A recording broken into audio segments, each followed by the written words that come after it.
જય માતાજી. બોલો ને ભાઈ. હું દાદા આ બધું આદર્યું છે તમે? આ બધું એટલે આ જે અત્યારે તમે માતાજી જે પૂજો છો હા એ અમારા દેવી પૂજક ની મેલેડી છે ને? હા હા, તો શું છે આની સાચી હકીકત? સાચી હકીકત એટલે કઈ રીતની ભાઈ?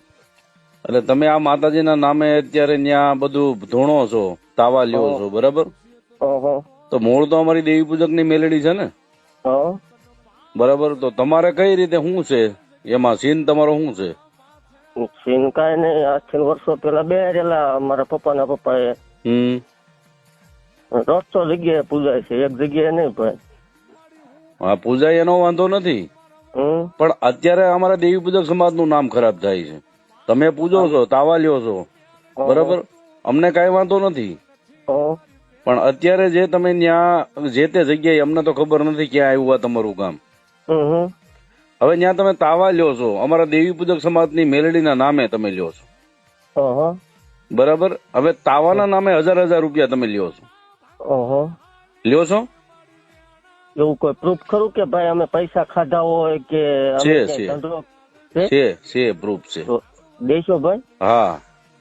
પછી તમે આ રૂપિયા ત્યાં ઉઘરાવો છો, એની સામે તમે સુવિધા શું કાપો છો ત્યાં? અત્યાર સુધીના 65 થી 70 લાખ રૂપિયા એવા છે કે આપણે અનાથ દીકરીઓને જાહેરમાં આપીએ છીએ એમ. બરાબર. અનાથ દીકરીઓને જાહેરમાં હું આપું છું?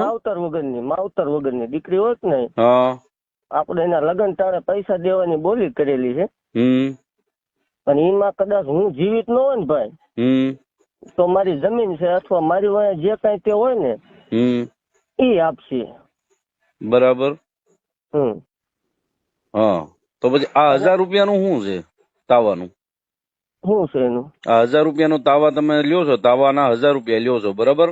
અને રવિવારે 50-60 થી વધારે, 50-60 હજાર થી લોકો વધારે આવે છે ત્યાં. 50-60 હજાર? ઓહો, વધી ન ગયું ભાઈ થોડું? કેટલુંક આવે છે તો તમારા અંદાજે કેટલું હોય છે? 30,000 માણ આવે ભાઈ. 20,000? હાલો, ઓછું કેવાય? 30,000.